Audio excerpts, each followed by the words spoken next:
प्रार्थना मीटिंग रे आमनकर आचार्य उपेन्द्र परीक्षा महाशय वाक्य परिवेशन करेंगे से संगे संगे आमनकर स्वाधीन प्रचारक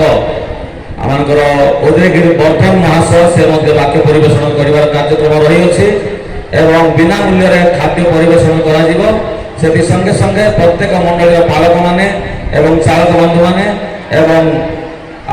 तीन समिति सम्मिलन कर्मकर्ता कर्मकर्ती जाओ कि पठाओ स्वाधीन प्रचारक प्रचारिका डिकन मान दस्त खर्च प्रदान कर मंडल सभ्य आजाद प्रति मिसाल से प्रदान करने मानक करते तेणुक विशेष कर अनुरोध करो आसंता 6 तारीख शुक्रवार दिन समस्त दयापूर्वक आसवे बोले आम आमंत्रण निमंत्रण करुच्छू आपणकर पादर धूली आम मंडल पकड़े आ प्रार्थना कले आम आशीर्वाद पाइबू यह कामना कर विशेष कर अनुरोध करुँ समस्ते उक्त प्रार्थना मीटिंग में योगदान करेंगे। धन्यवाद। धन्यवाद। बाहर